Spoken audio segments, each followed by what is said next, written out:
Southeastern Bow Hunter Podcast. What is going on, guys? Welcome to another episode of Southeastern Bow Hunter Podcast.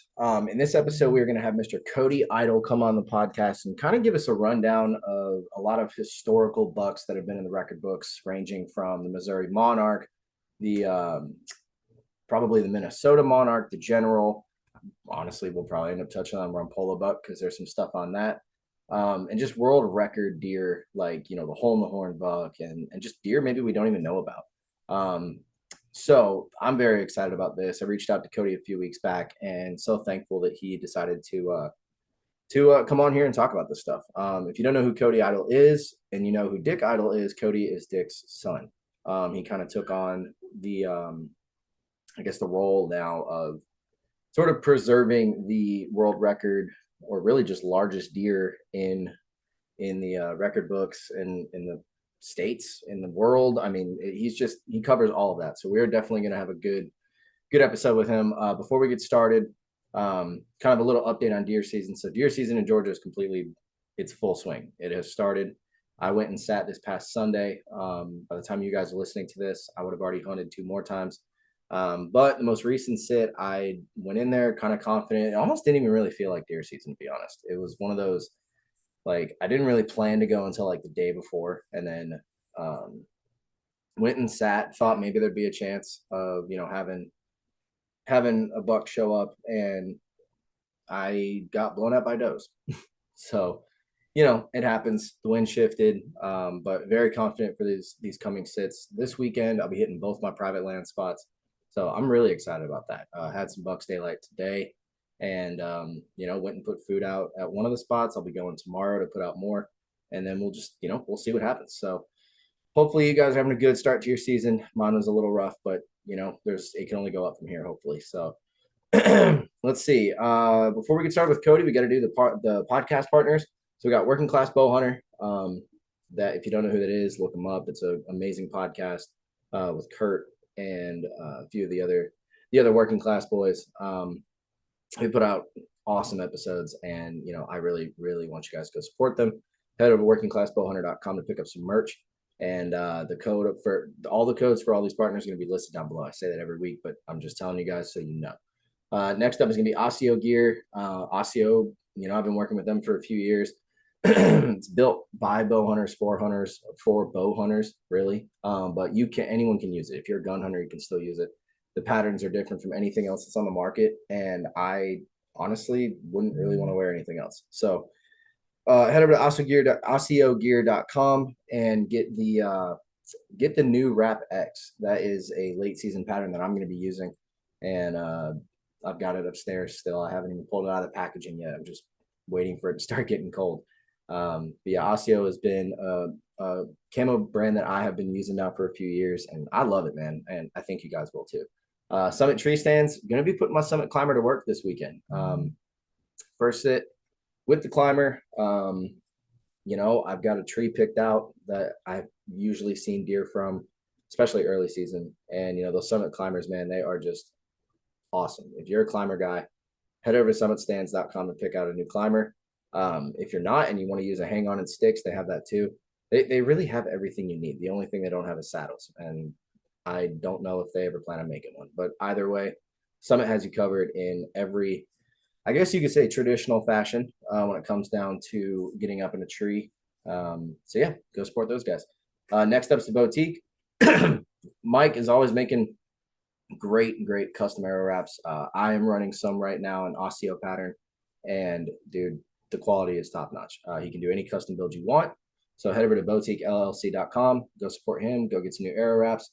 Next up is going to be Bergie Boseman. So Bergie actually reached out to me today and was telling me about some new arrows that he started. I believe he started a new arrow company called K2. I believe it's K2 Arrows. Some of the tightest tolerances. And he is the only, you guys obviously know that I shoot Victory, but because Bergie is going to be putting these on his website, and I'm going to talk to you guys about the website, that's why I'm bringing it up. So if you want to get a lot of the brands that we all use, whether it's, Victory, which I highly recommend, or Bergie's new arrow brand, or Broadheads, or whatever, head over to bergiebosmith.com and check out everything he has to offer. You can also get your bow tuned by Bergie. Bergie is a wizard when it comes down to tuning bows, and he's just a good dude. So go help support him. Next up is G5 Outdoors. I am so ready to get this broadhead right here. If you're watching, you can see it. This G5 Mega Meat. I am so ready to get that thing sent through a deer. Man, look, the Mega Meat has been a great broadhead for me. I know there's some things I can't really talk about, but G5's got some really cool stuff in the works. And they have been a staple in the broadhead game for going on like 2 decades now, 3 decades, something like that. So head over to G5 Outdoors and get either fixed blade like a Striker X, or you can get the mechanicals like the Mega Meat, Dead Meat, and T2s. G5's got you covered in every way that you need. Next up is Prime Archery. Y'all know I'm shooting the Prime form. I love that bow. Super comfortable in the stand, super comfortable to shoot. Dialed archery, got the dialed proof. Totally sighted in. Toughest sight that I've ever used. I absolutely love it. Once I see any small batch drop, I will let you guys know what it is. But yeah, man, dialed archery is solid. So please go support those guys. Ace Hardware and Social Circle, help support them. That's my local bow shop. Moultrie Mobile. So Moultrie, my cameras have been working great. I got to tell you guys a little story that actually happened today. And this goes to their customer service and just how good of people they are. So my app was freaking out. I don't know what was going on. I was getting notification after notification saying on-demand photo is ready, and I didn't even send like half of the notifications that I got. If not, dude, probably like 2/3 of the notifications I got weren't even from me. And so I texted Mark, who is my contact over there, and I was like, "Hey, dude, what is there an update coming? What's going on?" Immediately he goes, "Yeah, man, mine's doing the same thing. I don't know what's going on." Okay, sorry about that. Thought that I was getting summoned. My wife was calling me, but anyway, the Moultrie situation, they got it fixed, and it was like turnaround time was insanely fast. So their cameras are my cameras I've been using have been working great. They've got the new solar panel option. The Moultrie, I think it's called the Moultrie Edge Solar, which is a really cool, really cool take on the new, or not new, but I guess on how you can use solar panels for these cameras, which will let you not even have to change batteries. They've gone away from SD cards, it's all internal, and Moultrie is just changing the game, dude. They got the new Edge Pro 3, and I believe the Edge Pro or Edge 3 Pro, the Edge 3, and then the Edge Solar. Those are the new cameras that have dropped, and I cannot wait to get some of those out in the field. So go ahead over to Moultrie Mobile, go get your cameras. Now is not the time to be slacking on this stuff, guys. Yeah, I really recommend you guys go. If you're having camera troubles, head over to Moultrie. You'll be perfectly fine. You will be so satisfied. Next up is Bow Hunting League. So the Bow Hunting League, clearly the signups have been over for about 2 weeks now, and God, maybe not 3 weeks. And I hope you guys are doing good with your teams. I do have to give a shout out to my buddy Josh Criswell. He was the first guy in Georgia to be featured and entered in the Bow Hunting League.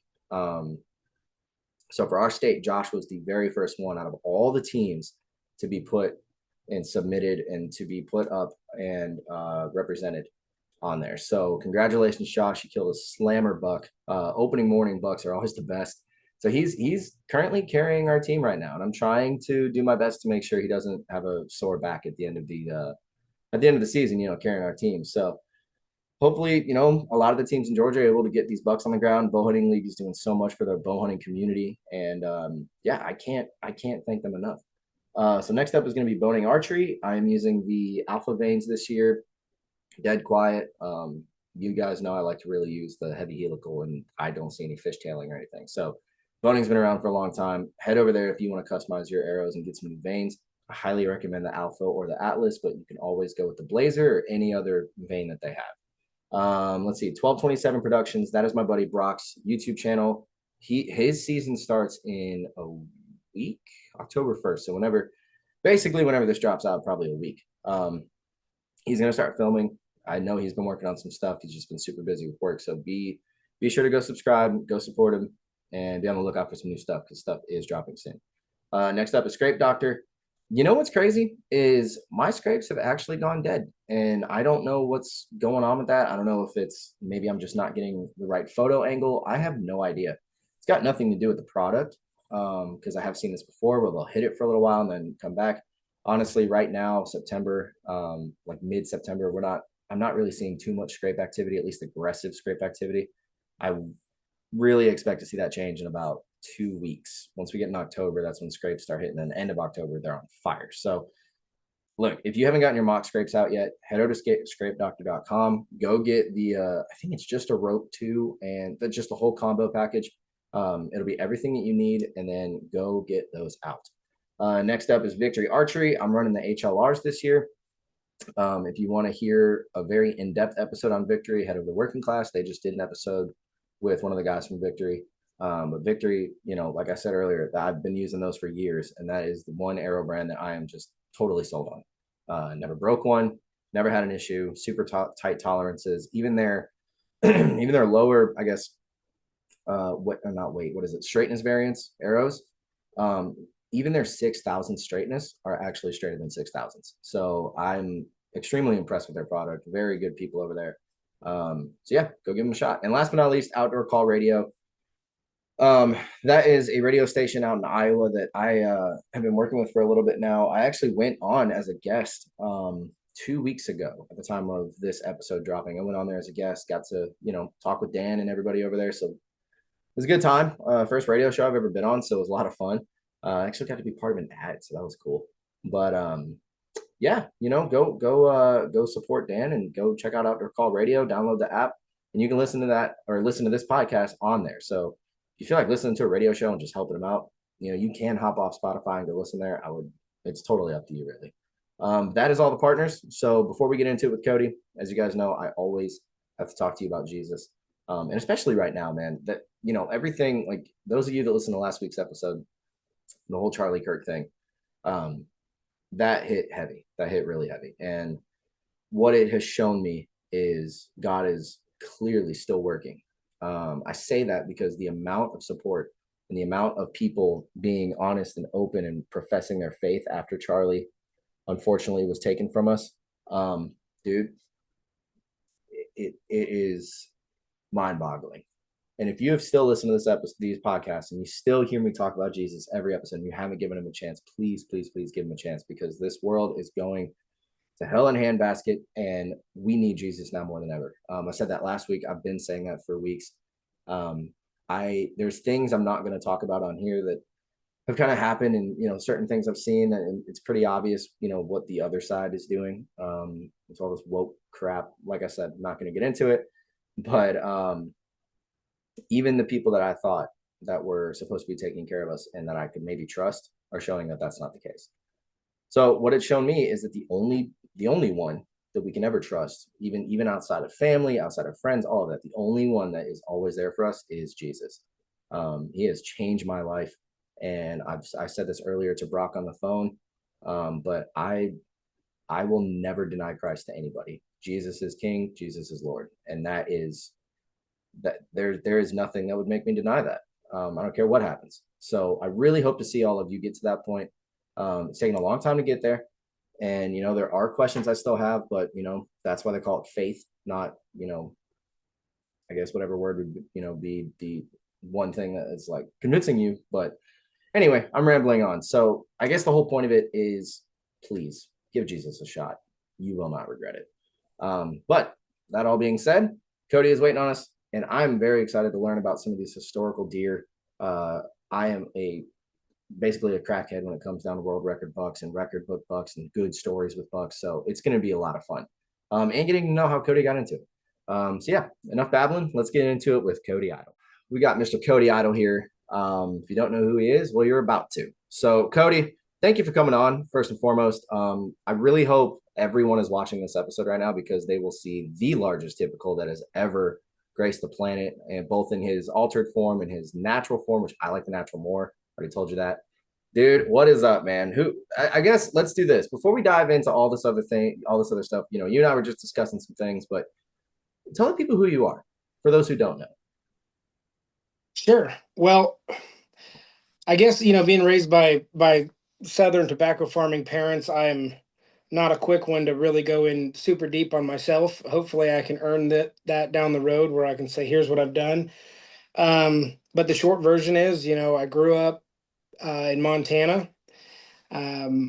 my mom and dad are from North Carolina, like I said, and tobacco farm country. But my dad co-founded North American Whitetails and did a lot of the collecting of the early giants, and that's one of the things he's known for. And then also art. And I kind of grew up in Montana with him, teaching me everything that I know hunting, and somehow I found myself a little bit more getting involved in social media and uh, shows and podcasts and different things. And some of that's a mystery how I got here, but I'm here. Yeah. Hey, and we're happy that you are, man. So yeah, for I guess the people that follow like Seek One and stuff, you were on one of their videos they dropped doing kind of like a story on the general. And I guess we can just sort of dive into that. Sure.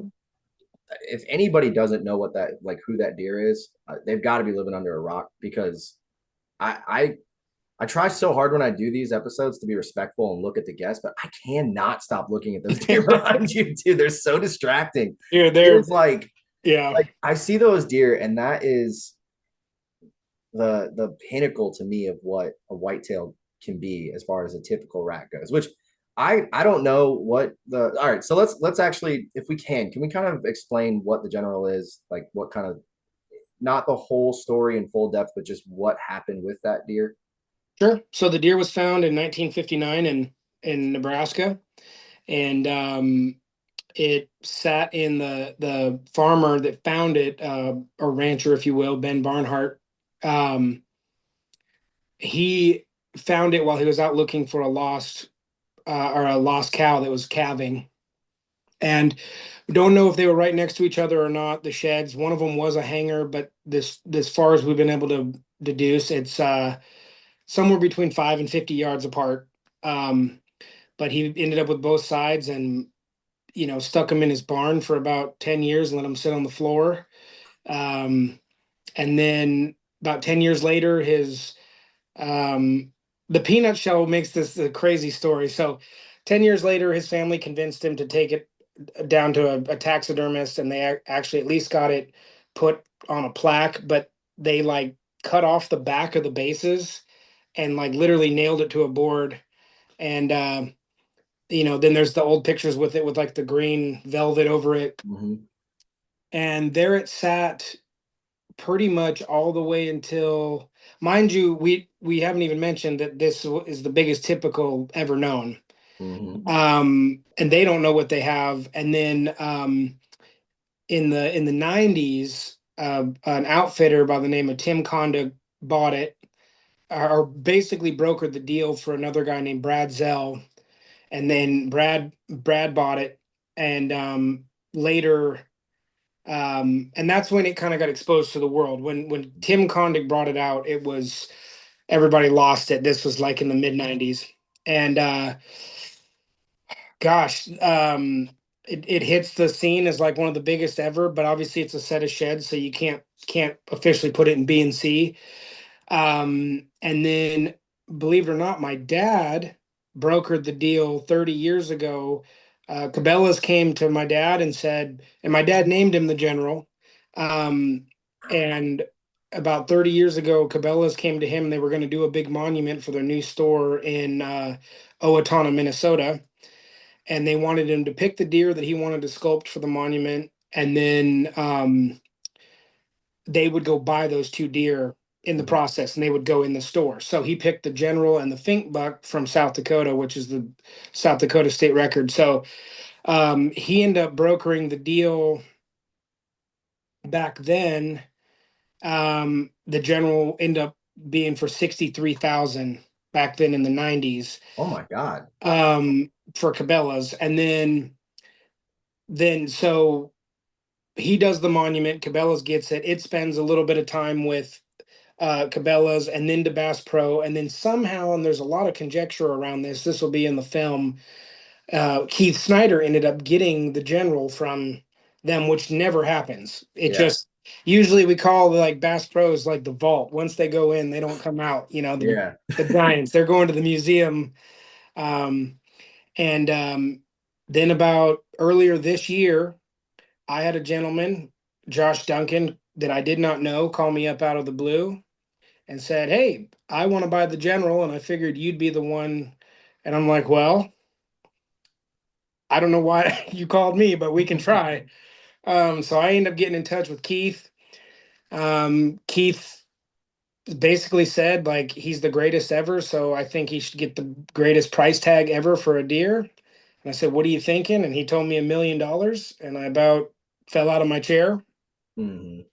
But then I circled back, and Josh and I were able to put that deal together, and that's what that's what led to the $1 million deal for the General. And then 40 days after the $1 million transaction, pictures surface with him with kicker points that nobody knew about, that we know of. Yeah. And ironically, man, it was a rough day then, but that very thing that happened there led us, Josh and I, to go on to start a new company called the OG Brand. And there's I wish I had enough wall, because there's about 80 more famous deer that are going to go next to these that are in the lineup. So, That's so sick. but that's the short and sweet. So, Yeah. um, I know. I mean, it's gonna. We did with Lee Ellis. We did like an hour and 40 minutes on just the General on that first one. Yeah. Well, in the video you guys did, I think only half of it was the General himself. And then after that it was what was it, Mike came up Yeah, with all Mike. those sheds. And you know what's crazy is like, so I follow these world record deer, right? It's kind of one of those things that you kind of know, like Georgia's never, in my opinion, I could be wrong, and hopefully I am, but Georgia's probably never going to have the world record whitetail, right? Like we get some studs, but I think our biggest one is 248, which is the Mhm. Billy Joe Paget buck, and Yep. that's almost 100 inches off the non-typical record. I think our typical record's less than 200. So Georgia's not exactly world record material right now. Maybe it'll change. But seeing those deer and knowing you can travel, it's like you guys had the Minnesota Monarch, which is the absolute, isn't that the largest whitetail that we have, even with just guessing guessing the spread, isn't he the largest whitetail we've ever found? Yeah, I Okay. mean, he's got both sides would still, well, the his larger side scores I think 183, and his smaller side is like low 140s. So he's a 320 and change without spread. Um, Bro, that's insane. And that deer we've seen live pictures of, right? yeah, yeah. I So we just can shared pretty a much picture. guess what the spread is. He's right there. Yeah, and it's strange because this was definitely his peak year by a lot. It's weird because there's people had known about this deer before, and he was always big. Don't get me Mhm. wrong, but he was like, you know, mid twos, mid twos, up a little higher, and then all of a sudden, Just like blows close up. to like a 350. And then it was like a year or two later, and this is according to Mike Sharuas, the antler collector, a gal named Lisa Baxter killed that buck, and he was like low 240s when she killed him. It's still a giant. Which he to regress That's that far huge. and still be He's just like low 240s. I mean, whatever. yeah. That's insane. So, all right, I need to ask you something because I feel like you might have the answer to this. But going back to the General, so everyone says, okay, he's the largest typical that we know of. He's the, I guess, world record typical as far as sheds are concerned, or just, if you guess the spread and all that. Beats Milo, beats the King buck, which I want to touch on later. But what's all this I'm hearing about the Sam Iupa buck being like the new typical record or something like that? Well, Iopa is now the official number two on, but he didn't beat Milo's. Hmm. He's in the book now. I might be spinning that around because it was at first the Huff Buck was going to be like number two, but now he's like number five. Which is insane. I don't know how Um, they took 5 inches off that buck, but that's a whole nother thing we can touch on sure. because dude, I had Dustin on twice in both episodes. I was like, Dustin, I just got to say it for you. Your deer is bigger than Milo's. It's nothing against Milo, but take the two. He looks bigger to me. And Sure. I was preaching to him. I'm like, your deer should be the world record, but let's move on from that. And we would Yeah. talk about other stuff. So that's kind of a sore spot for me, just because, I know Dustin and like that. I don't know. That's a whole rabbit hole we don't need to go down. But Sure. the Iupa buck, isn't it a non-typical? Doesn't it have like a bunch of drop tines and stuff? It's got a few strays, but no, as a typical, it's in that he didn't beat Milo. I think he's the new number two. So are they basing that off of the sheds, or are they basing that off of the buck itself? Because the photos I've seen three different sets of antlers where it's like a small set, then a typical set, and then a non-typical set. And from what I've gathered, they're scoring the non-typical set as a typical set. Like they're just sort of knocking off the drop tines, or am I misunderstanding that? No, I mean his typical set, the one that's on the skull, is he's got some deductions, but with his deductions, he's at like a net typical. I think it was 211 and change. I haven't really. I spent no time with that deer yet. I mean, I've just like everybody else. I've just seen pictures. Yeah. The and I've seen the picture you're talking about with the 3 different years, but that's honestly a deer that I've yet to take a deep dive into. But no, he's in the Boone and Crockett book. He's up there with typicals on the one on the skull. Okay. But he did not beat Milo. And so it's tough. Like a lot of people will say, well, it doesn't count that's if it's not on the skull or whatever. But it's like, to put it in perspective, like gross score, it's I think Milo's is got like 100 on one side and um like 98 on the other. Yeah. And the general gross is 108 on one side and 103 on the other. And he's got 50 inches of almost 50 inches of mass measurements. He's got 32-inch main beams. If you look at, we put the score sheet side by side, and the general beats Milo in every single measurement except for like three. It's insane. So it's irrefutably bigger. And again, that's not to take any, like Milo's buck is just built perfectly to score. Yeah. It's got all the right things to score really well as a typical. And then, I mean, at the end of the day, he's a world-class deer. Oh, for sure. I'm obviously partial to the general because I've got so much family history and, like, He's American. yeah, it's That's one way to put it. Started to call him America's deer, right? He's not one of those Canadian bucks, bud. Even though it's funny, man, because I grew up in Whitefish, Montana, and so we're like 40 miles from the Canadian border there. Yeah. Like Alberta and Saskatchewan, I probably hunted there as much when I was younger as I did for whitetails in Montana. I absolutely love it up there, and it's changed a little bit in certain places, some hard winters, some EHD and stuff, but like in the 70s, 80s, and 90s, Alberta and Saskatchewan were like as good as it gets. Oh yeah, they still got them, dude. I went to this one. Like, I make a lot of jokes about Canada and whatnot. I mean, whatever. But I have said before that if I ever get the chance to go up to Saskatchewan or where Alberta, where these giant bucks are that like Spooks Bands talked about, other people have talked about, I'd go in a heartbeat. I know a guy. I actually went to their business today for work to do an inspection. Unfortunately, it was closed. But when I went last year, the year before, I was walking through because I do fire inspections for work, right? So I'm looking at everything, and I look in this guy's office off to my left, and I see this giant buck, and I was like, "Yo, what?" Okay, I was like, "Hey, what's the story with that?" It was like a 160-inch deer from Kentucky. So then I walk a little bit further down the hallway, and I see this other office, and there is this monster whitetail in there.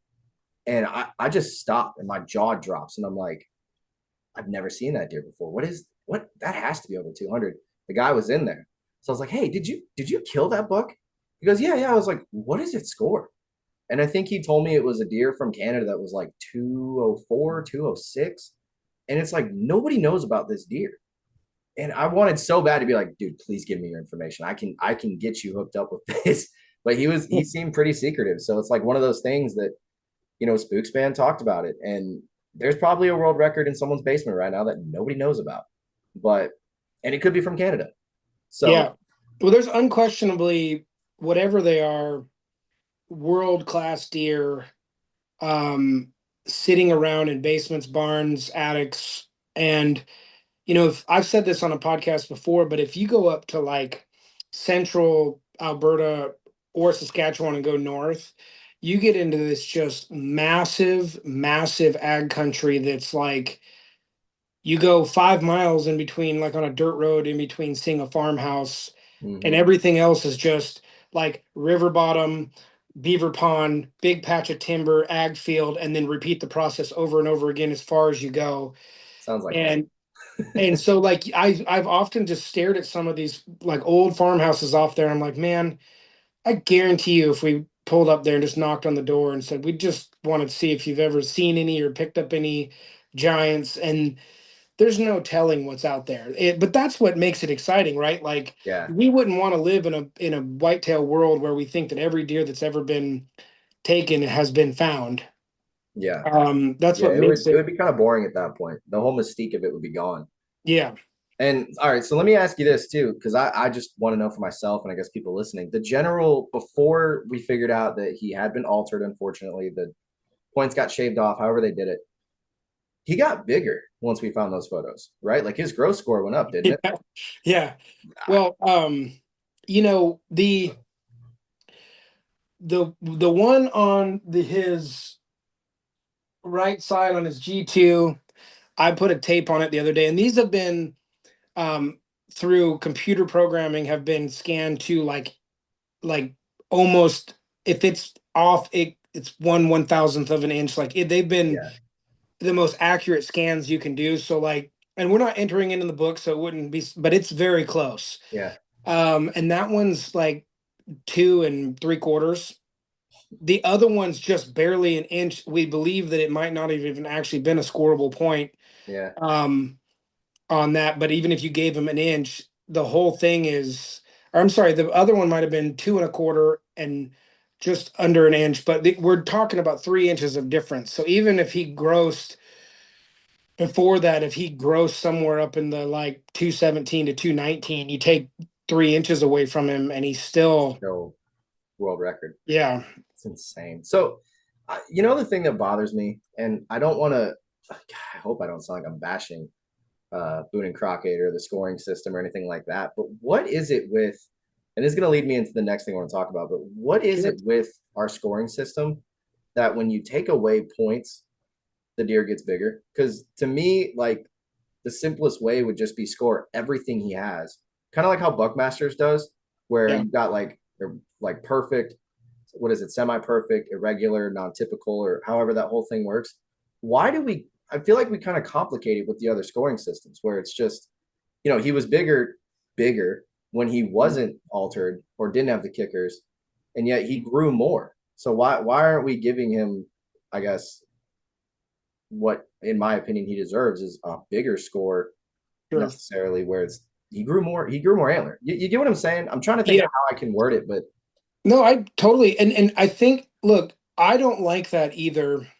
However, the biggest difficulty, and I'll use an example that will seem obscure at first, but like, I was talking to someone the other day, and they just said, "Oh man, I just really love hunting elk, yeah, and I love giant elk." And they asked me the age-old question: if you could get a 200-inch whitetail or a 400-inch elk, I'm like 200-inch whitetail every day of the week. But they said, and then the guy went on to say, he's like, why is there so much more interest in deer? And I said, well, for me, I'll just tell you, for me, I could look at, you know, 400 different 360 plus bulls, and there actually is not a ton of variation between yeah, them. Like, you might really get the not. occasional kicker, flyer, different lengths, but they tend to fit in the same typical format on average. Again, there's freaks in every category, but deer, you could look at 500 or 600 different deer, and every single one of them is going to be different.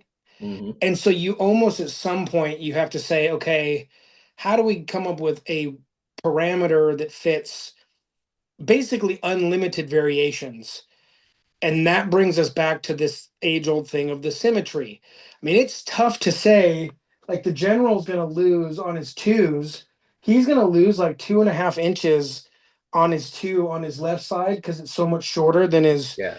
That's a tough thing to take away from it. It's not even that they're non-typical points. They're not symmetrical there. Yeah. And so, but my one argument for that being is I have seen like a 130 with a bunch of junk that scores 200, Hmm. and I've seen a 200 with no junk, and those are two different deer in completely different scales. The 200 with no junk will make him look like a baby. Yeah. It's tough. And man, I'll even, you mentioned Huff. Recently, I know there was some replicas made of the Huff buck, and I saw a picture of the Huff buck underneath the Illinois roadkill, which nets 176, and the Illinois roadkill looks twice the size of the That's Huff true. buck. Isn't It's that the one with the 32-inch beams? He's up there, yeah, Yeah. but it's just so tough because that's the only place where I know this bothers everyone. Deductions, and you'll hear that, oh, nets are for fish, and Dude, I say it every day, yeah, every single day. yeah. And for me, being someone like I've got a deer in my storage out in Montana that's from Montana that scores right at a gross 200, but he nets like 164. Never once when I hold that deer up do I show people like, oh, this is a 164. Yeah. Like this is a 200 It's inch always deer. 200.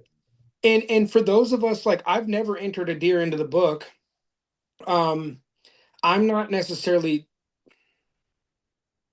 I guess let me kind of cap that with saying that when North American Whitetail came out in the early 80s, it was like one of the first times that broadbanding these deer on a national level where everybody was paying attention to the same deer, and it could bring notoriety and financial incentive and gain popularity, whatever. Um, and back then, the only way to get recognized was to get that BNC like official score. Yeah. So it was like the holy grail. Um, and then, but now I feel like there's just as many people that are not entering deer into the book that are way up there in score. And there's a lot of other avenues to, like, you could post a picture of a world class deer in your living room that nobody's seen and get millions of views, and everybody's going to know about it, and you don't even have to enter it in the book. Yeah. And you don't have to take the scrutiny that comes with entering like something that's way up there near the top. And I just think a lot of people are choosing not to do that now. I mean, if I killed a world record, typical or non-typical, would I enter it? Probably, Yeah. but it wouldn't be my first thing that I would do. I'd be, having fun with my like friends and family and sharing it, and I'd take a million pictures and all this stuff, but my first thought wouldn't be like, oh, this one could beat Milo's, Yeah. I I don't just know. I I might. I really might. I might be like, all right, Milo, let's talk about one of those contracts you like to give out, which is a whole rumor I don't want to go into. But but yeah, the whole scoring thing kind of bothers me because, like, all right, so it that leads me into the King Buck, which I to this day still argue with people saying that that is the world record typical. I've looked at the deer. Now, I'm not a scorer. I'm not any affiliation with any of the scoring companies or organizations or anything. But when I look at that deer and they talk about this whole common base thing or whatever it is, I don't see it. I feel like I can see the veining going to the main beam. What happened with that? Because I've listened to two podcasts now where they dive into it, and it almost sounds like there was some sort of at the time, not now, but at the time, there was some sort of like personal vendetta that one of the BNC guys had with Jay Fish. yeah, well, like without going into like certain details yet, like publicly that I can't, but like I know Yeah. of a couple scenarios where decisions were made based on the person and not on the deer. Got it. Um, as far as the king buck goes, you probably know if you've handled him, then you know more about that deer than I do. I mean, I've looked at every angle and picture. The shared base is a tough, gosh, I mean, it can come down to just two different people look at it and they each see it a different way, and then one of them ends up talking the other one into going their way. Yeah. Um, you could probably tell me. I mean, if I don't know how it's been repaired, but like, the bullet hitting the beam. So I haven't handled the rack, but I Okay. have, like you said, looked at a million of the photos. I've listened to, I know Hunter's Advantage had Johnny King and Jay Fish on their podcast, and then some other podcast had one of the big time Boone and Crockett scores that actually he scored the King buck and got, I guess, in a polite way of saying it, dismissed from Boone and Crockett for scoring that deer. Granted, that's his side of the story. I don't know BNC's side, but what I understand about that deer is it was kind of the same situation as Milo's, where they were both Mhm. killed on a deer drive. One of the bullets hit the rack, didn't fully break it, but you could see like it was very fragile looking. Like the King Sure. Buck's rack, if you just sneezed on it, the rack would fall off. And that was when Boone and Crockett said, okay, well, you can repair it, get it, back to being on there, and then we can score it. And then it just fishtailed out of there. And then all the controversy happened. And here we are, 15, Yeah. 20 years later, however long it's been. And it's just one of those things, man, where it's like you were saying, decisions were made based on people, not the deer. And it's like, I mean, even a deer like CJ Alexander's deer, even though he poached it, let's not even just take that out of it. Look at that deer. Like when I saw that deer on the Hunter podcast guys table, oh my God, It's a giant. dude, like that deer should be everywhere right now. And I haven't seen it in over 2 years. And it's just, Yeah, the DNR still has it. I saw a picture the other day. Was it one of the deer shows? They had it on mounted in their oh, booth, really? and they had Okay. like celebrating law enforcement kind of. Of course. And I don't know what to think about that whole thing. Like, you know, I hope CJ does good in his future, and um, I like a lot of other people. Like I spoke to him during when all that was going Yeah, on, and I did too. I didn't get the sounds like the true story. Um, Yeah, I feel like I was kind of duped on that, and I'm it's a sore spot for me because when he went on the Hunter podcast and was talking about the story and was like, yeah, I feel like this was God just sending me the deer and all that. Like every intro I try to preach Jesus to people, right? Like it's very big for me. And I heard that and I was like, oh, dude, this is one of those crazy stories. Like he had this tough background, all this other stuff, and then everything comes out. And my first go to had nothing to do with him poaching it. My first go to was, why did you bring God into it?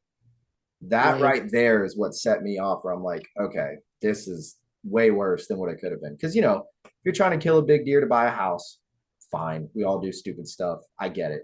But don't sit there and know that you're lying and be like, yeah, man, God blessed me with this. And when in reality, you poached the deer. It's that simple. Yeah. So I am happy that the deer is getting, shown around and people are getting to see it. And it's an example. It's showing like, hey, Yeah. look, this is what Ohio can produce, except Yeah. it's killed illegally. Don't go do that. Do it the right Yeah. way. Well, and if Um, history repeats itself, that deer will probably lay low for it could be a decade, it could be longer, but yeah.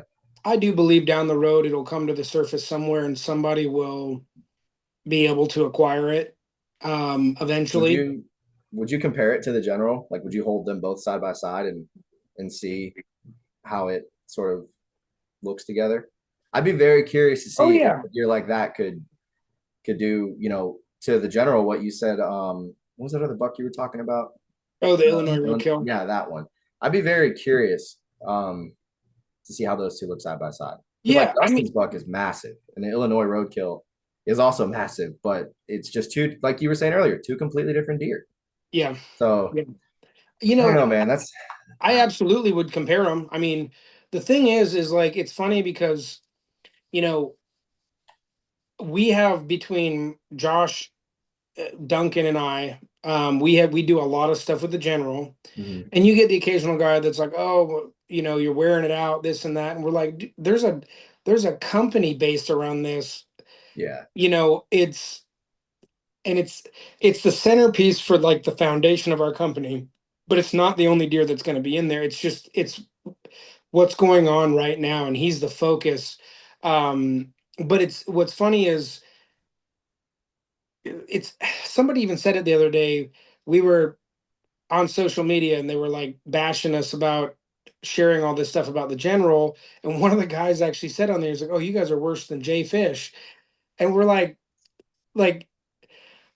I don't know. My funny thing is like it's not like we're sitting here saying like if it got beat tomorrow, Yeah. clearly we'd be fired up because we like big whitetails. It's Yeah. not um and what's another guy he actually posted a thing that was like a road sign of a guy beating a dead horse. Like I posted something of the general, and I was like, I started thinking about it, and I was like, you know what? I post about 4 or 5 different deer a day, 365 days a year, Hmm. and so I mean, however many deer that is, and then I post the general a little bit more frequently, and this guy, it's too much for him. So Yeah. like, I don't know if there's any way to make you happy because like, There's not. There's not. Dude, I'm telling you, like I was telling you about this one YouTube video I put up about the Rompola buck and all the negative comments I get. I'm just like, it bothered me the first couple. Now I'm just like, okay, y'all can just say whatever you want. Like yeah, it doesn't matter. But honestly, dude, your Instagram is really like crack for me because I'll go on there, I'll look at yours, I'll look at your dad's, and I'm just like, dude, these deer. It gets me through the off season, honestly, because I will go all the way to the bottom and look at every single deer that you guys post, and I've done that's it a million cool, man. times, and it's like, dude, it because it's just like you were saying, every whitetail is different, and the Hmm. non-typicals are even crazier. I mean, so correct me if I'm wrong, but did your dad find the hole in the horn buck? Was he part of that too? Yeah, he named it the hole in the horn. Dude, your dad's got a knack for naming these deer, man. I'm telling you, Well, you it's think about amazing. both of those are deer that were non-hunter killed. So, normally it's like if it's the Brett Johnson buck, it's the Milo Hansen buck, Yeah. but when you're giving them something now, he was good at marketing and driving it in the direction he wanted to. But yeah, he bought it from that hunting club up in Ohio. Um, and at the time, it was the biggest transaction for a set of antlers. Late 70s time, like late 70s, or before the founding of North American Whitetail. Mhm. And he back then he paid 12,000 for that head, and it had been in there for decades and decades. Just like getting cigarette smoke in it, Yeah. and the thing looked. I don't know if you saw that picture I posted recently of him when he was in there before they redid the mount. Oh God. Boy, he looked rough. It did. Um, I, so- oh man. Yeah. Yeah. That was beautiful deer, not beautiful mount. Not at all. yeah. So he wasn't the first owner, but he did own it. He brought it back to our house in Montana. What Um, was that like when you saw that deer the first time? oh man, unfortunately, I've seen it since, but not when it was in his possession because Oh, I was okay. born in '87, and so this happened. He built that whole like all those heads that eventually became like the legendary Whitetails collection. Yeah. I mean, he had the oh, man, it's hard to even say them all. The Just give me three of them. oh, he had the Illinois Roadkill. He bought that from the guy who had it in a little farmhouse out there. He had at one point in time he briefly had the General, and he had the hole in the horn. He had the Flora Campbell buck, the potato pile buck. Um, at one point he had the Gould buck. Um, I mean, he had the Breen buck. I mean, the list goes on. I'm um gosh, I'm like drawing a fat blank on the big one from Minnesota that um holy cow, it'll come back to me. This is what happens to me. I've been doing deer stuff all day, and I Yeah. I take a dive and then I forget some of the most like basic ones. Iconic. But no, I That's mean when okay, dude. he bought Fred Goodwin's collection back in, that started back, and Goodwin had the premier collection in the country, but when my dad bought it, Fred Goodwin's collection went back from like the late 1800s up until when my dad bought it in Oh the my God. 70s. And when he bought it from him, there was 1,600 heads in the collection. Wow. And then he added the hole in the horn, and um, the Illinois roadkill, and Yeah. like a laundry list of others. So, um, but unfortunately for me, I always say I'm born in the wrong decade. Even his keynote speaking days and like the North American Whitetail Magazine days and all, I mean, basically all that came to an end and he disappeared from like the public eye about 25 years ago. And I was 8 or 9 years old. So Mhm. I literally grew up hunting in Montana with my dad, and he was my hunting buddy and my best friend. And yet I did not know a whole lot about him because he just wasn't the type either to sit and talk about it. Yeah. And every once in a while, someone out there would be like, your dad was a pretty big deal back in his heyday, right? And I'm like, yeah, yeah, yeah. I, I Sure mean, he I, was. I knew he was a stud in the woods, and he was like my hero. Yeah. And we'd go places even in Montana where people would come up and ask for an autograph or whatever. And I'm like, what? Why? Yeah. My Like brother and what? I are both like, I don't get it. I'd be like, Dad, what did you do? It Why do these people know you? was so strange. Um, and then that's what's actually made this a cool journey though. Like in this last like 5 or 6 years where I've taken this deep dive, and there's a bunch of stuff that kind of predates social media and internet and all that. So it's like there's a ton of stuff that you can't just Google. And so it's led to interviews and trips to go to certain places and visit collectors and like take this deeper dive down this. And that is what's got me just like at Like, this point, I'm done for. Like, this is what it's gonna be a major part of my life for the rest yeah. of my life because it's so, um, and I just keep like it. And what blows me away, man, like the other day, I was on Facebook and I got this notification that said, oh, like someone's trying to send you a message. And I don't use Facebook a lot. So I was like, okay, why isn't it coming through? So, there's like the inbox that makes you like approve them first. Yeah. Yeah. And so I go over there and there's like 650 messages in there.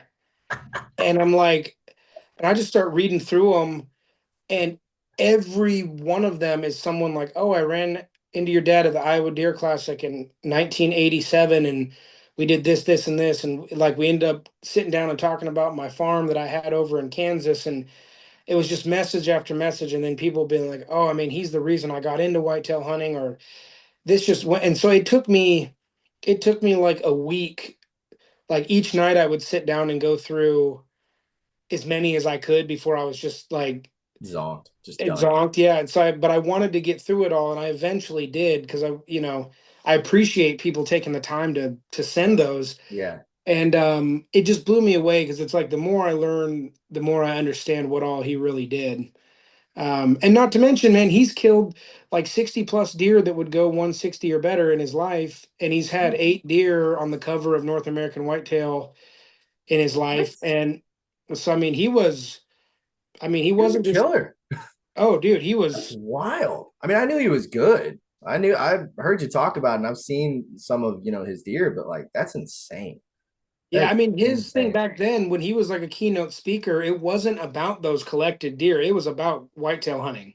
Wow. So, and like there was just packed houses everywhere they went. It wasn't just, there's guys like him and Gene and Barry Wenzel and a lot Mm-hmm. of some of the other like old greats that used to travel and do it. But I've got all these really cool old posters from all those old days. It's like, come to St. Louis to this, Civic Center down here tonight and watch legendary hunters Dick Idle and Gene and Barry Wenzel, talk about whatever. And Dude, um, that's so cool. I love mean, that you stuff. guys are like literally, I would consider you guys hunting royalty. And it's cool as crap that y'all are there, that you're sort of taking what your dad was doing and doing like a modernized version of it, you know? Oh man, and I certainly think that those guys are hunting royalty. And if nothing else, I actually had this conversation with my dad the other day. I just said, if there's any way that, and for him and I, it's a father son thing that we don't care about the notoriety. We care Mm-hmm. about the memories made together. Yeah. In this season because he's older. He's almost 80. But I just told him, I said, it's my joy and pleasure that like there's a torch that you picked up and you lit. And I said, if there's anything that I can do, like if it gets handed to me, if there's anything that I can do to contribute to that and carry the torch forward at all, that would be my honor to do so. So, Yeah. there's a lot of story yet to be written, but I hope that I can add to that in any way that would benefit just not just the torch that he lit, but like whitetail hunting and the world as it was, like what made it great. Yeah. And I mean, you're doing a pretty good job, man. If you're getting calls about people buying the General and you don't even know these people, I think you're doing pretty good.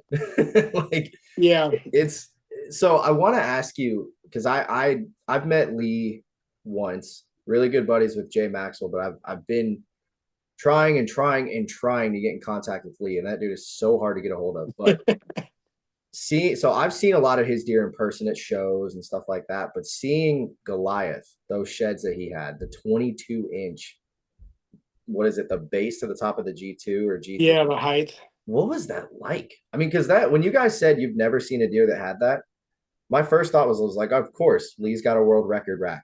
Like, right? I mean, he Yeah, just killed another 180 in Georgia. He went 3 years killing 200s. I mean, it's what was holding those antlers like?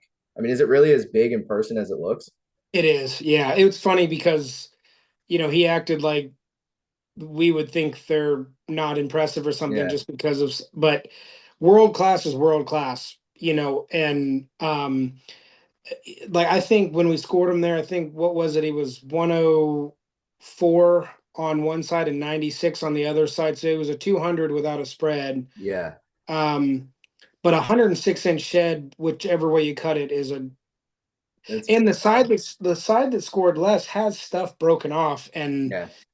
I mean that's just he's an See, what blows abs. my mind is that one shed alone is bigger than this deer back here. That deer is 102 and 4/8, and that one alone is 2 inches bigger than that. And I look at the deer literally, and I'm just like, I can't even imagine what holding that one shed would be like. It'd have to be as big as my arm. I mean, Yeah, it's it's wild. it's hard to comprehend, man, and we it's just funny, like with the general, we gave Lee that half scale Yeah. replica. The half scale score is like 115. Oh my God. All right. Well, I was gonna buy one, but let me kill a bigger deer than 115 first, so I can be like, all right, guys.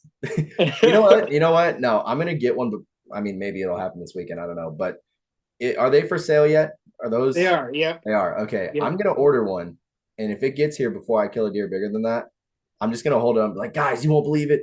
I got my biggest deer, and I'm just gonna hold it up in the video. Like, check him out, because Oh man, that's insane, dude. they're so cool, and the but yeah, I mean, just to give all the credit to Lee that he deserves there. I mean, it is as big as it looks, and man, I just have to compliment him too because we flew over together, spent like a day or two there at the lodge, and then flew back. And that guy is truly like ate up with it to a point where it's all he talks about, it's all he thinks about. Yeah. And when you see some of these episodes of him just relentlessly going, um, it's real. It's not something put together for the audience. Yeah. And I want something that really hit home for me. They really liked doing that antler episode, and they said, "Oh, that's because they have a hard time putting them out enough consistent content." And in my head, that didn't make sense at first. But then when I realized, they said, "Well, some of these deer, Lee's been hunting for 3 years Yeah. or 2 years," and it's like they loved. We met up, flew out, made an episode and two podcasts in like one full day and half of the next day, and then went home. And like I didn't even cross my mind. I'm like, oh, like that's true though. It's like he might go hunt this same deer, you know, 20 different days in 3 different seasons. And it's like, how many of those did they not get the deer and we never hear about it, but they put all that time and energy into it. Yeah. So, I mean, I got to give him props. You don't accidentally kill as many big deer as he has, and you don't accidentally get lucky over and over. I mean, he's got a calling for what he does. And, Oh, for sure. I um, mean, even Jay will tell you like Lee's the type of guy that big deer just gravitate to. yeah, I mean, he puts in the work. It's not just that, big time. but he also is. I mean, it was pretty much obvious when he went to whatever state that was and killed that 188 last year. and was trying to kill a 120, and he stumbles upon that. And I'm like, okay, not only did you kill a 188, you also got the coolest bow hunting footage I've ever seen. The one in the rain. Yeah, dude. I'm That like, is I don't, and that's the thing about them. And like, I really, because where I'm at, I'm an hour outside of Atlanta, right? I grew up 20 minutes from where those guys grew up. So I never knew that we had deer like that. And out here where I'm at, I think the biggest buck I've ever, I'm not even gonna say hunted because I was nowhere close, but he was on camera. So there was that. Was probably 160. And which is a great deer. it's a view, dude. I'll send you the photo, monster. But it was in a county, and you learn after time, like there's certain counties that these bucks live in, right? And it just kind of, I've got to be honest, I'm a huge Seek One fan. They are the whole reason that I even got into bow hunting and did the whole, share my faith on the podcast and stuff. So I could talk about it for hours, but I do know that like they get a lot of hate out here in Georgia, especially. There's so many rumors I've heard about that I'm not going to disclose on here because they're not true. They're just blatantly not true. But it's like, dude, people just can't be happy for them. Yeah. Well, look, man, actually, this came right from Lee.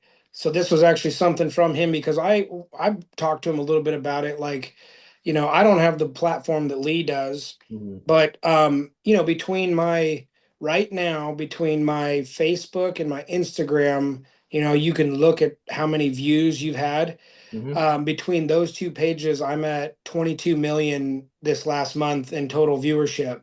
Oh my God. And between those two, I've been averaging about 20 million a month for quite some time. And like what Lee said really rings true to me. He's like, you can basically take it to the bank that about 10% of people are just not going to like you for whatever reason. Oh, for sure. For their own personal reasons, for jealousy, for whatever it is. So if you've got 100 followers and there's 10 negative people, you can live with that. You got 1,000, 100 negative people can be pretty loud. Yeah. If you've got 10,000, 1,000 negative people, whether it's just comments or whatever else, you get 100,000 followers. It's 10,000 can get really loud, and it's hard to remember that the other 90,000 on there are cheering you on. They're positive, and like in the Christian sense, it's like I do really try to think in terms of like when I first started, it would bother me that like why is this guy what's the purpose of getting on here and tearing another person down? Yeah. But then when I started thinking it, from a kingdom mindset, I really did start thinking, some of these people when they come in hot and I'm still just friendly and nice, like I've had people apologize and be like, I didn't mean to, I didn't mean to be negative, or like, you don't have to return that type of sentiment. And really, I think if I truly believe like I do that, like I'm doing in my life what God wanted me to do, and it's something that he put on my heart and my path, then part of honoring him is knowing that there's a lot of people out there that need a kind word, or hey, this guy says something awful to you. It's the hardest thing in the world to do, but turn and pray for him and say, God, I hope he has a better day. Maybe he's going through something. You never know. And I just try to live that way. And then when I got to like the viewership of over 20 million, there's so many comments I can't keep up with them that I just you don't even get to see them. I don't see most of them. So I'm like, it's crazy when I used to say don't focus on them, they don't bother you, and I still would pay too much attention to them. And then now that I can't focus on them all, it doesn't bother me at all. Yeah. And and the cool thing is I've got a audience that's grown enough too that like someone will say something rude and like 10 people will jump on that person. So I'm like, I'm just not gonna get involved. And plus, and like our community, the hunting community, man, someone posts a picture of a spike and it's nothing but hate except one person that's like, hey man, good job. It just happened excuse me, it just happened to a close buddy of one of my buddies where he killed his first deer. You know how big this deer was? Not much bigger than a German Shepherd. It was not a huge deer. And the local bow shop around here posted it. Dude, it was just there was a lot of good comments, a lot of people congratulating him, but there was one person that in particular, one of my friends told me about and was like, should have let it grow. And it was a doe. And so he commented back, he's like, yeah, into what? Like, if it's his first deer, I've killed small does. some Same. mistakes, some not mistakes. There's days I'm out there, I'm like, if anything shows that doesn't have antlers, as long as there's no spots, it's getting shot. Like we all do that. And it's just the hate that's in the community. Like I try to make a point, and I love the fact that you said what you said. You know, you try to, I don't want to say in a sense turn it around and kill them with kindness, right? But Jesus did say, you know, love your neighbor, love your enemy, right? Mm-hmm. So that's the way to do it. And I firsthand have put that into practice, and it works. And we just need that. We need that in our hunting community, because why would we all be, you know, bashing each other when we've already got like PETA and all the other Yeah. people trying to get it where we can't do this anymore, when it's a God-given right. Yep. Like, Now there is in every category, there's somebody that kind of ruins it for everybody. mm-hmm. You know, I have no place in my perspective for the people that are, you know, posting this stuff that of like a half wounded animal that they're Yes. mistreating, and some of the just the degradation of the animal, or like it's supposed to be a one shot one kill mentality, and the quickest most efficient way to put that animal down and respect it because it's a gift. Yeah. It's like, and I there's a couple of those pages like the hanging tree and copper plated sixes and some of those that go after some people that, and look, I'm sorry, like I'm not ever going to be the one that's going after those people, but I will openly say it's somebody's going to ruin it for everybody. If the ethics comes into hunting at the front of everything, and it's like I Yeah. would rather not take a shot than take a really bad shot. I would, Yeah. you know, if I mean, perfect example. I was hunting this past Sunday, and I had these three does walk in, and they winded me and started blowing. Well, I had one of them at 50 yards. I can shoot 50 yards, no problem. Except there was branches in the way. She was quartered away, and I thought about it. I really did, because I was like, man, why are you blowing at me? So I was looking at her. I was like, bad shot. I'm not going to do it. And I don't know if that's like in the same realm of what you're talking about, but yeah, you know, I've seen photos. Like the thing used to get me the most was the guys that would like lay down next to the bucks and they make the tongue hang out and they're like doing a little selfie yeah, thing. I'm like, dude, that's so disrespectful.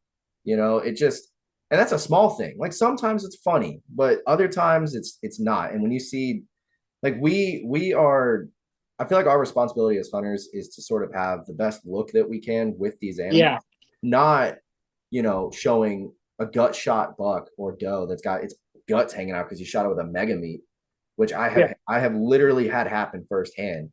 And I wouldn't post that. I'm not gonna be like, hey, here's what the stomach and the intestine, like this is everything that fell out. Check it out, yeah, guys. Like that's messed up.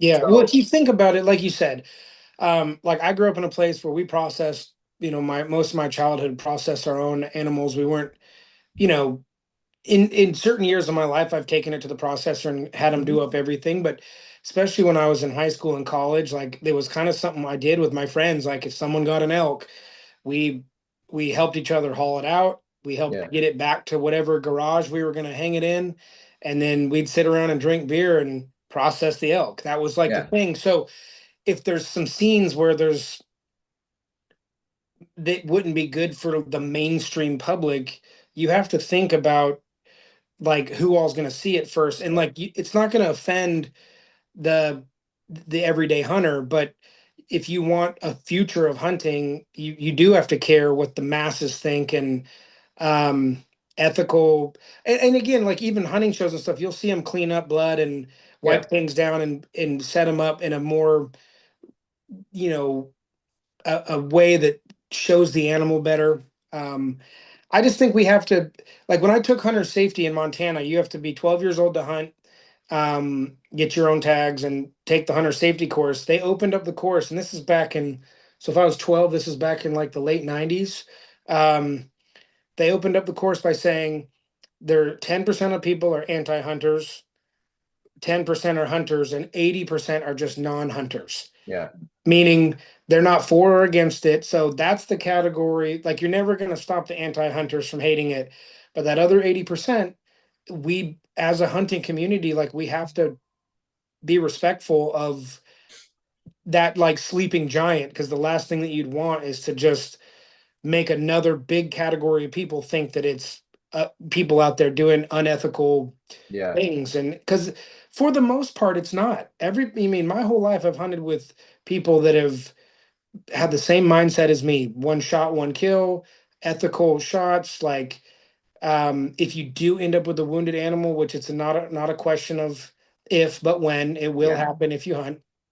But then you do your best to make sure that what comes next is a quick finish. And um, yeah, I mean, there's living out in Montana, man. There's guys that every year they're like, "Oh yeah, I shot at this bull from 950 yards," and I'm like,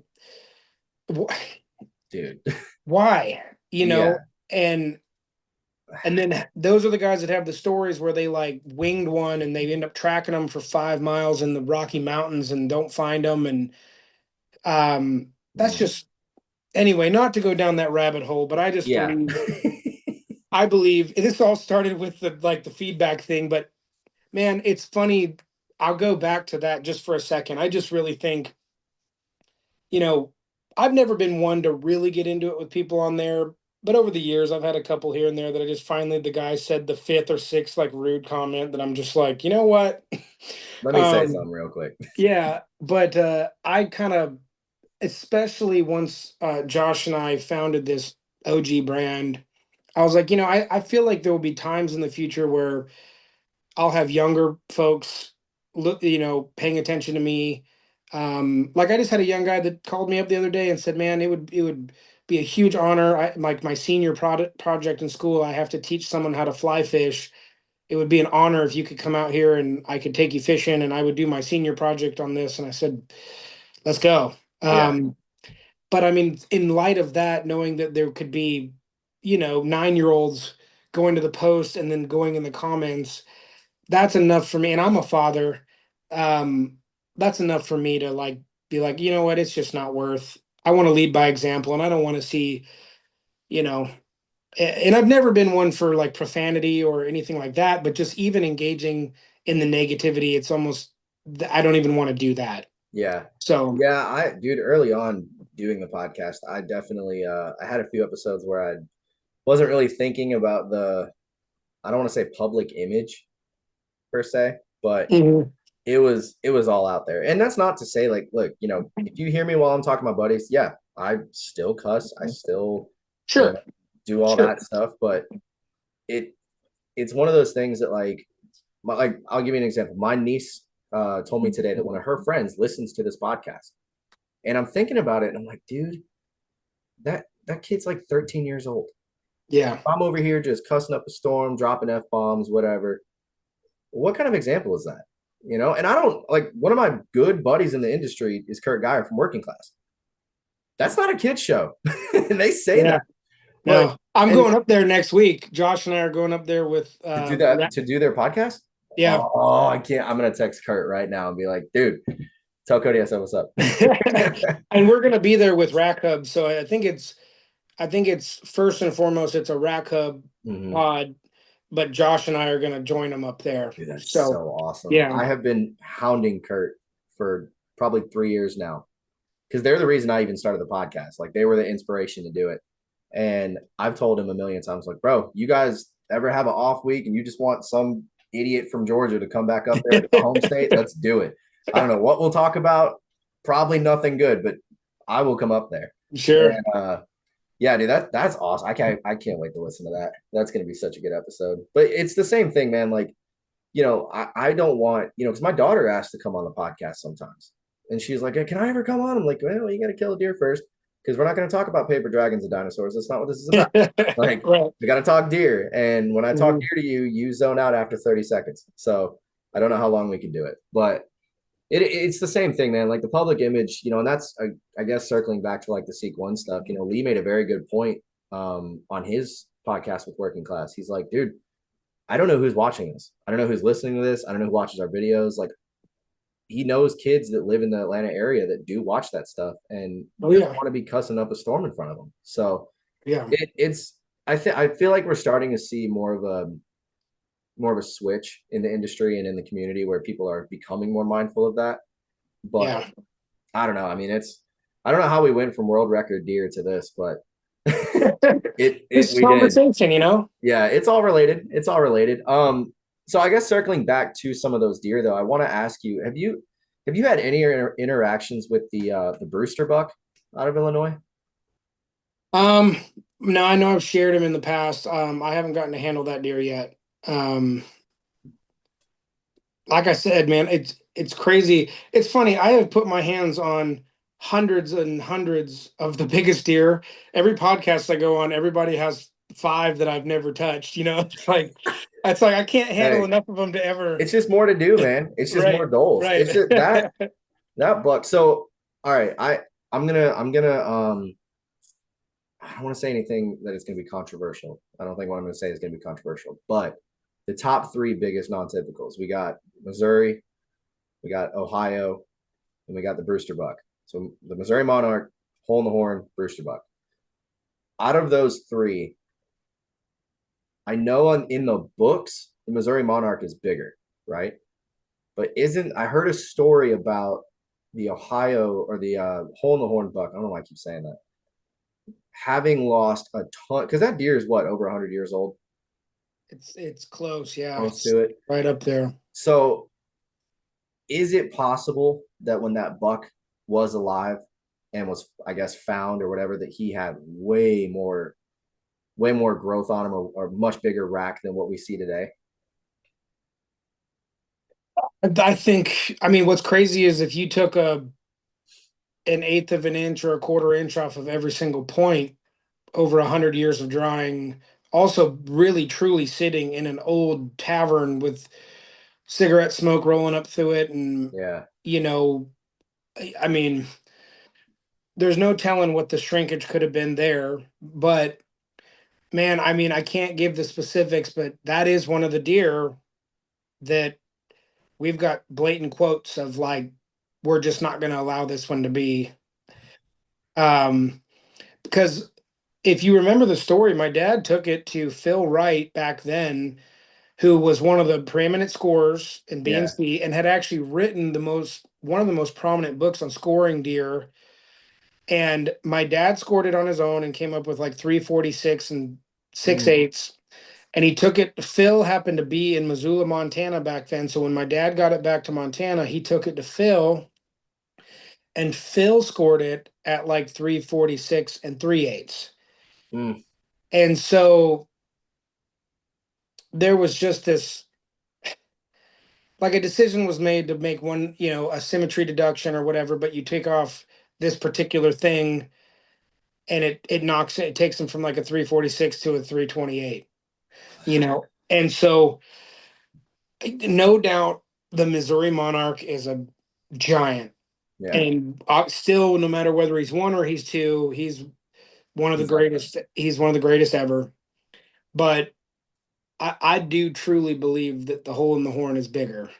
Well, and what's really funny is, like, and I think you might have said this on a podcast. It might have been Lee's podcast, but the hole in the horn is so much more popular. I mean, it was literally the deer on the legendary Whitetail shirts.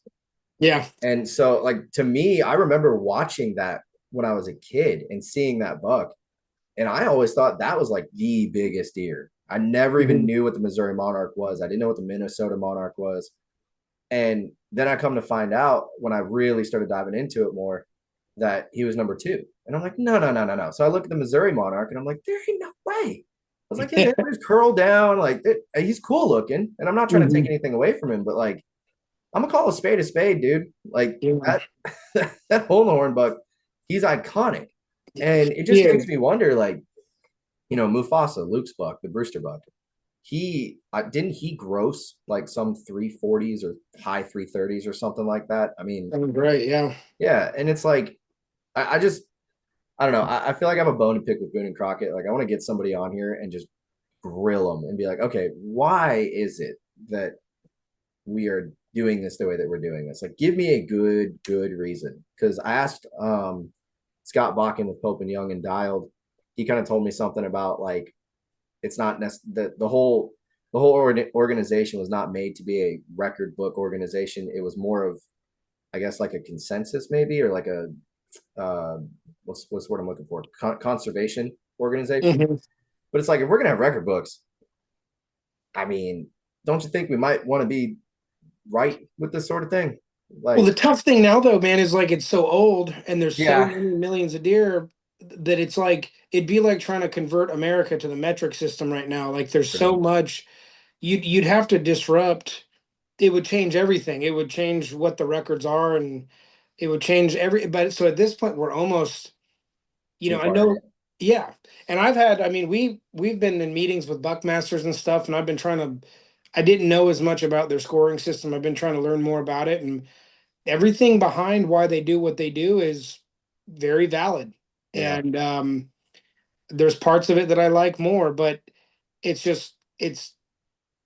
also the idea that if anybody can come along, start an organization and start a new scoring system, you know, we could find ourselves in a world in the next 20 years where we've got 6 different scoring systems, and it's you might as well not have one at that point. It just gets so convoluted.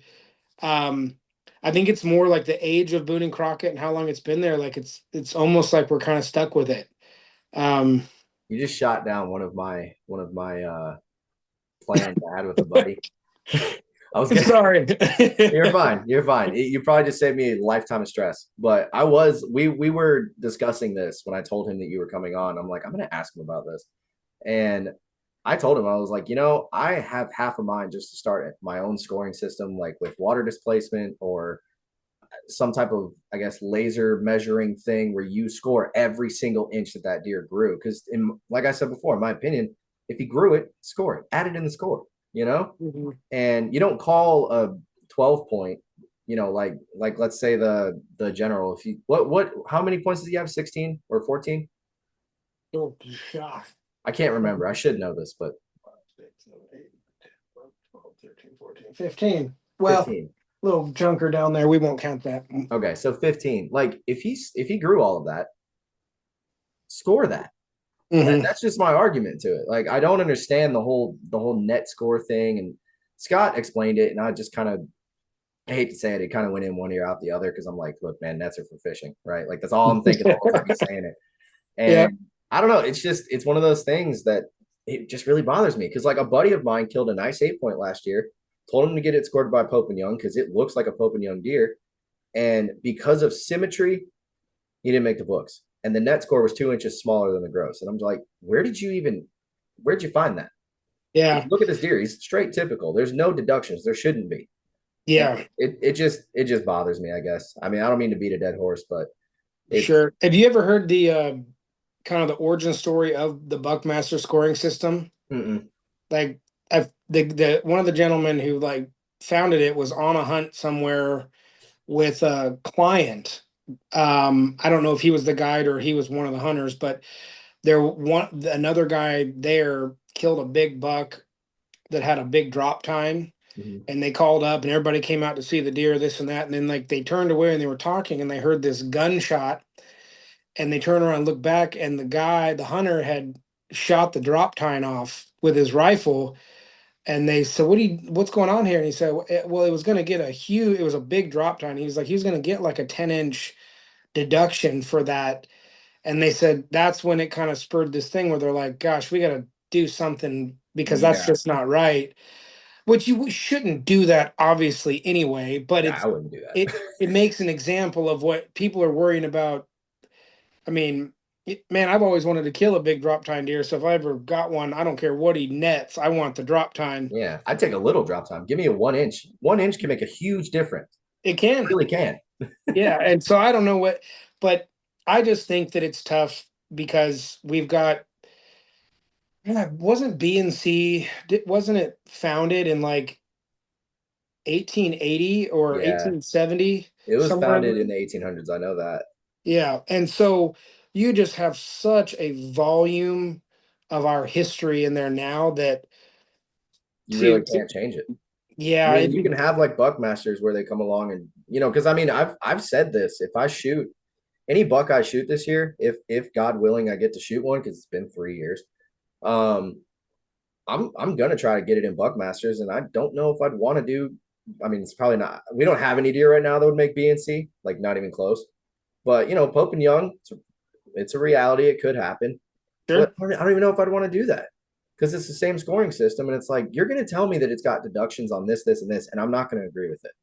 Right. You know? And I mean that's my own decision. Like I'm not saying nobody go to them, but it is one of those things that's kind of frustrating because the problem is like people. The real problem is a lot of people these days are just hunting for score. That's the Sure. real problem. Um, and I've had arguments with guys about that on here where it's like, well, I'm just out there for, I just want to kill a nice looking buck. And I'll be the guy that's like, yeah, but wouldn't you want to get him in the book? Like, wouldn't that be kind of cool? And then I think back and I'm like, man, it really doesn't matter. Like, what's that? How many other guys kill a 125 every year and they get in the book? A lot. It happens all the time. So Mm-hmm. I don't know. It's just, I guess if we're, if we're talking about score, I feel like deduction shouldn't be there because it doesn't make Sure. sense.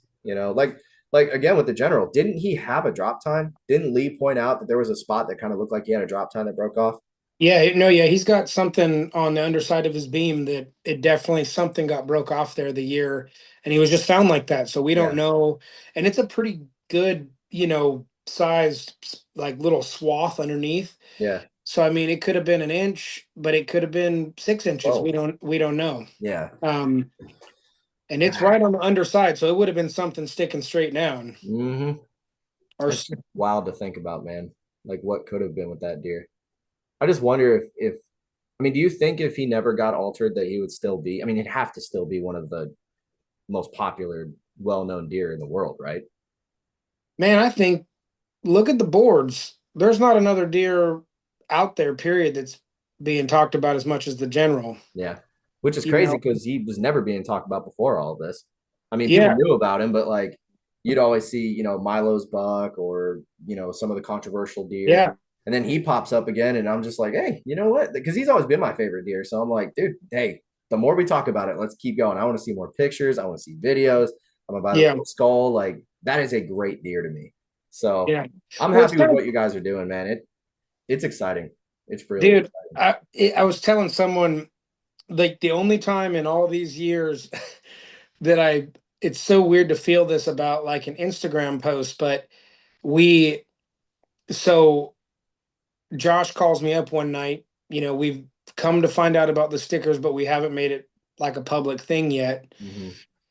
And we just decide, like, he calls me up and says, I think, we wanted to do some research first and make sure that it was legitimate. And so, I mean, he flew to the house where the pictures came from and had the deer x-rayed and, followed up on several, like, but we did enough to where it was like, we definitively think this is The what same it deer. was. Yeah. Yeah. And so once we realized beyond a reasonable doubt that it was had been altered, we're like, all right, let's. But this is him and I having a private conversation, and he goes, "All right, can you break the news?" And I was like, uh, and he's like, "Why don't you go on a podcast and break the news?" And I said, "Well, if you're wanting to break the news, man, I mean, by the time that I can get on the right podcast for this, and by the time it's produced and edited, I mean, this thing could turn into a couple months." And he goes, "You know Yeah. what? You're right. Just can you make a post tonight?" And I'm like, yeah. So we Yeah. get off the Thanks for phone. that, Josh. Yeah, Appreciate it. That didn't want to be that guy, but yeah.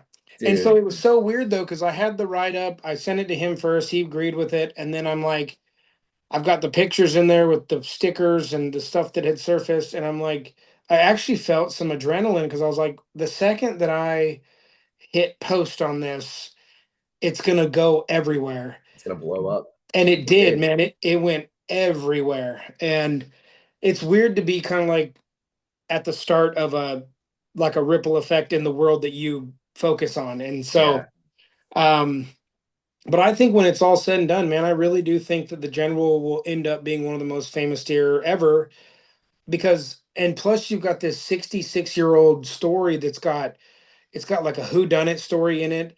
There's Yeah. crazy man, wait till the documentary comes out. There's Can't been wait.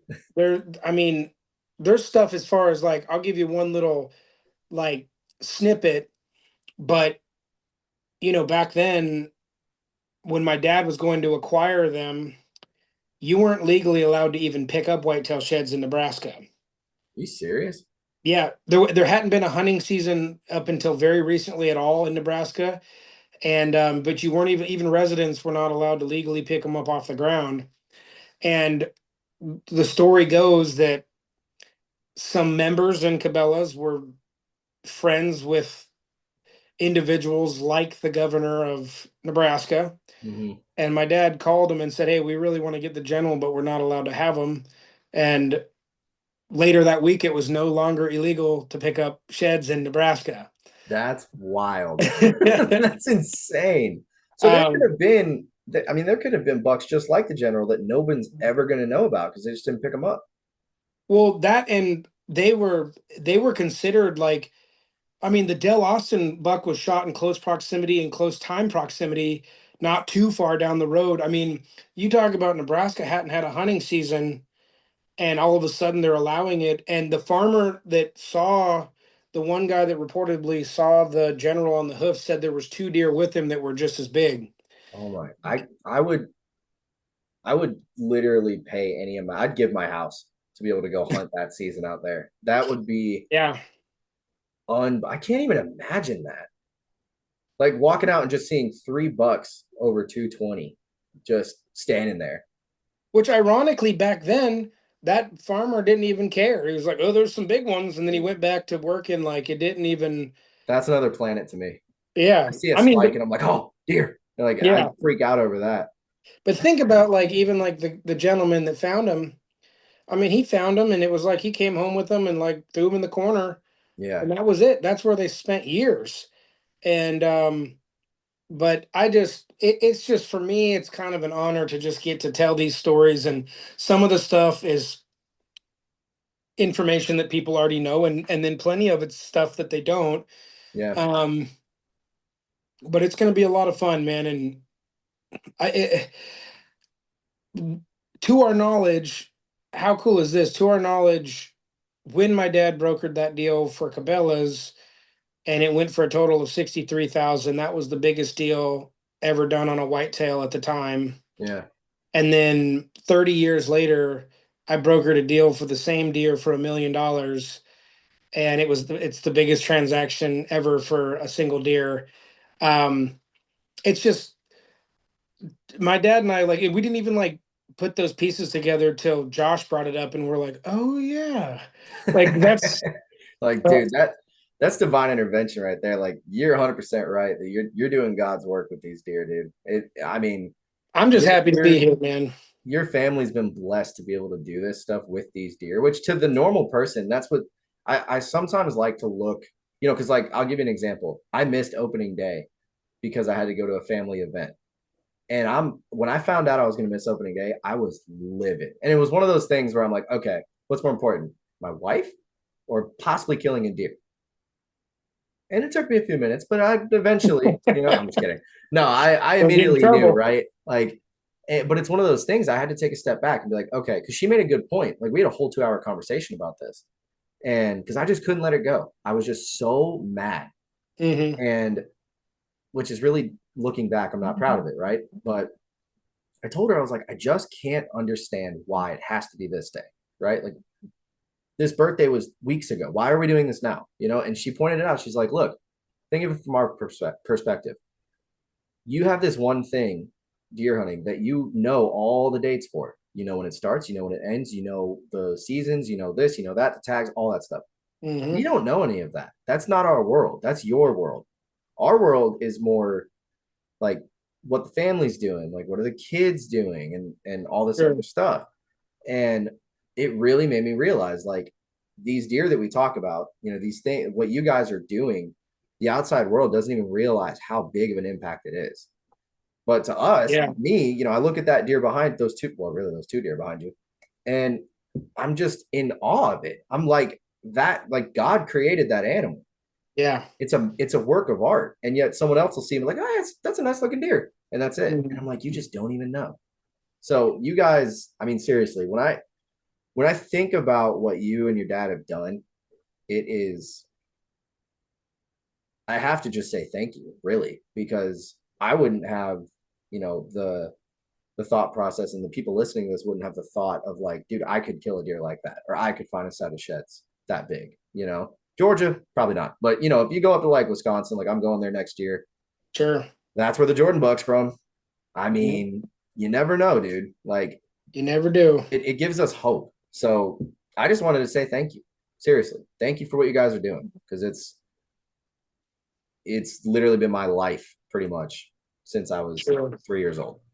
Well, I appreciate that, man. And it's an honor to even be included in part of the conversation. I really think that my dad laid the groundwork. And like I said earlier, if there's anything that I can do to contribute, that's what I'm aiming to do. And I really I never did, like I said at the beginning, I never did expect the attention and some of like the notoriety that's come with it.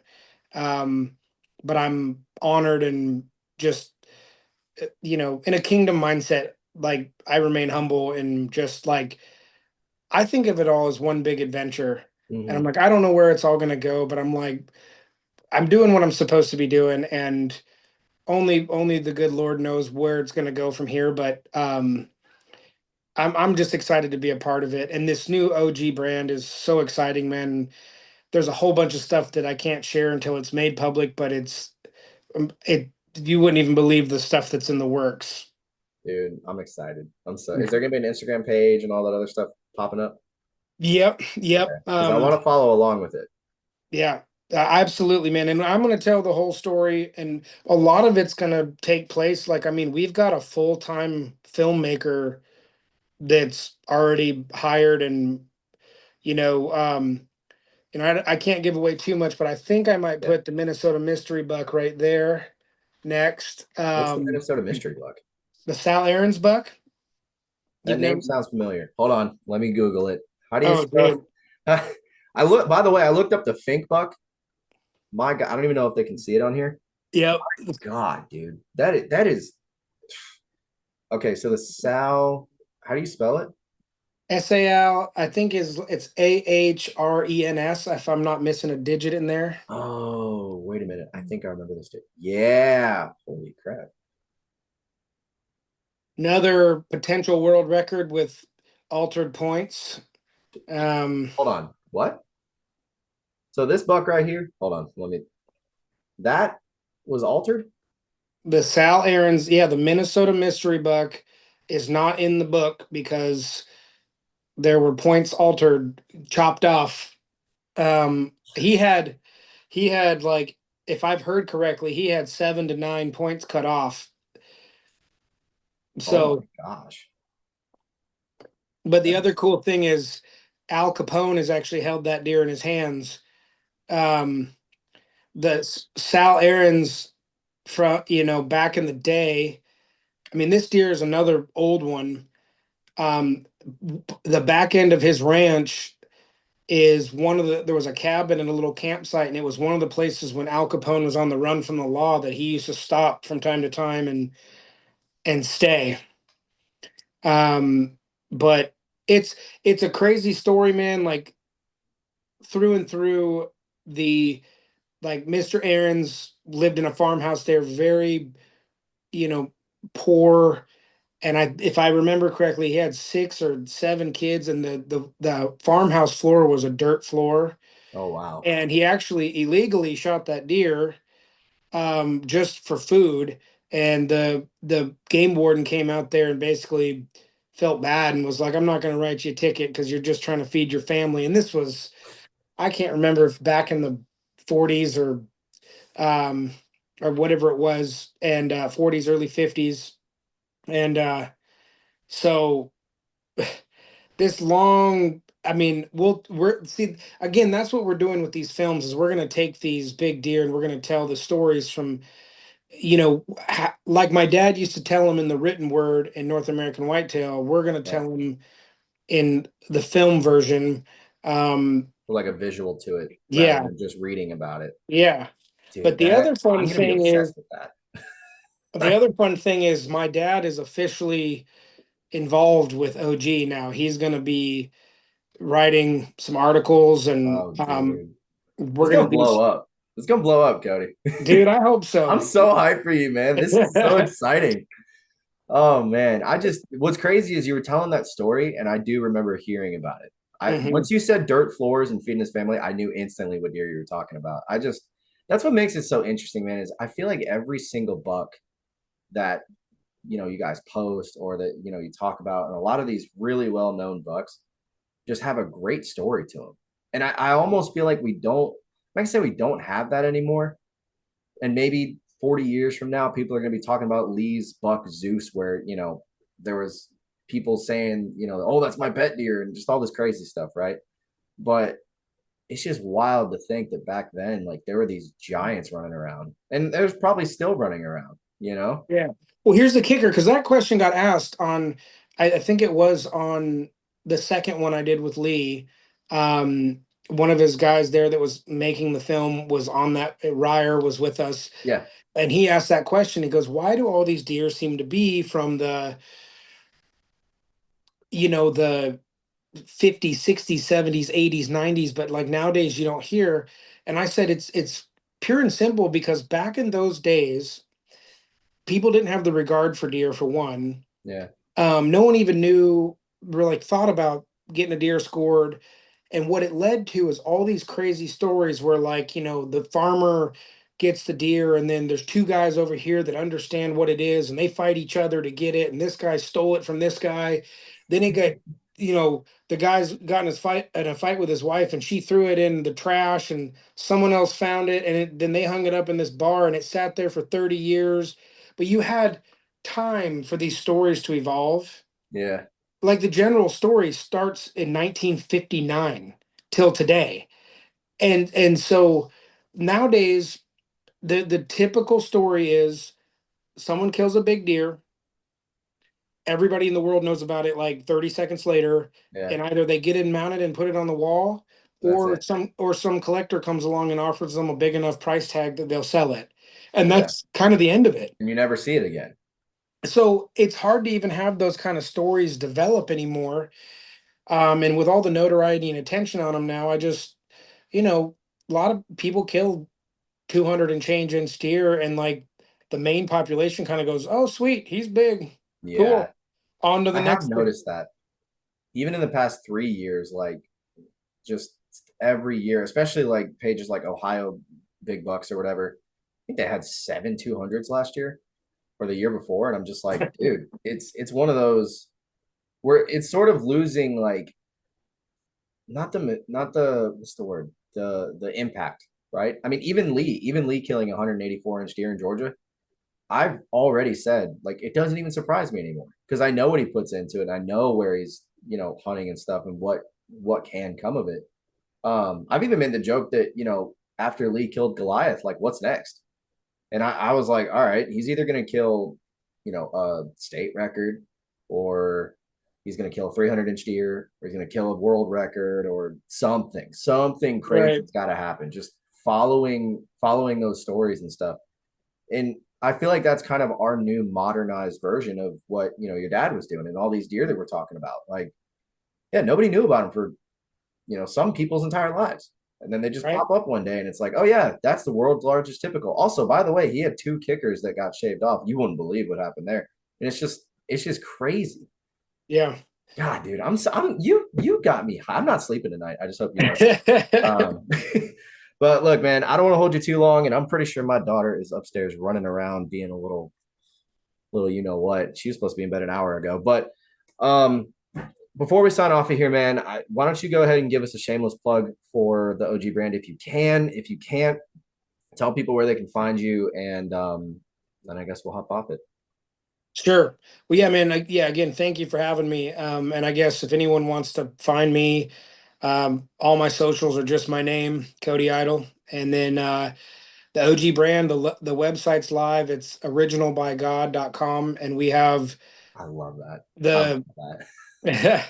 and we've got the quarter scale and half scale general like on there now, more deer to come. And that's also where the home of future films will be. And from there, and there is going to be other products and merch and stuff that's coming soon too. But the website's all of about a month old now, so we're just out the gate. But we're excited to bring everything that we're putting together for everybody. So go take a Awesome. look, enjoy it, and Don't be a stranger. So excited. I just pulled the website up. So when we get off of here, before I start editing all this and get the little tyke to bed, I say tyke, she's 10 years old, but you know, I am going to be probably doing some shopping. So yeah. But yeah, seriously, man, thank you. I was so excited when you agreed to come on. This really is like talking about these deer and historical deer. I mean, it's I'm a crack addict for it. I really am. You know, I Love can't it. tell you how many times I've watched legendary whitetail stuff on YouTube and like stories on these bucks, whitetail cribs. Just I'll literally look up, world record bucks and I'll watch every single video I've seen 20 times just because it's so cool to me. So yeah, thank you for coming on, man. Really. And I want to get you back on maybe towards the end of season and really talk Sure. about your season. We talk about all these big deer. I want to hear what you're up to. And if any Yeah. new information with stuff comes out, I'd love to have you back on if you have the time. Yeah, man. Well, I hopefully I have something cool to tell. I'm going to Kentucky next month for a whitetail muzzleloader. Going to Mexico for whitetail in for the next episode of a show we're doing in November, and then I've got the King Ranch in December for whitetail. So Don't tell hopefully, Charles Grady about that. Don't tell him because dude, he's already sent me his book and has he everything. really? Yeah. No, man, this will be our Oh, this funny. will be our seventh year in a row going down there to the King Oh Ranch to do wow. this one. So not myself, but I was on a hunt. We got a 190 last year down there. A good friend of ours. And I was on the hunt with him, and I was the over the shoulder spotter for this one and trying to put a stock on this deer, but it was so much fun. I think he low 190s. So That's amazing. I don't think we'll top that this year down there, but um, You never know. you never Texas, know. Texas, I would never put anything past those deer, man. God, that's awesome. I'm so hyped for you, man. I'm so hyped. Heck I yeah, can't wait. appreciate it. Awesome, buddy. Well, I guess until next time, thank you for educating all of us on everything with the general and everything else. And yeah, I guess we'll see what we can dive into next one. Yeah, cheers, brother. Looking forward to doing it again.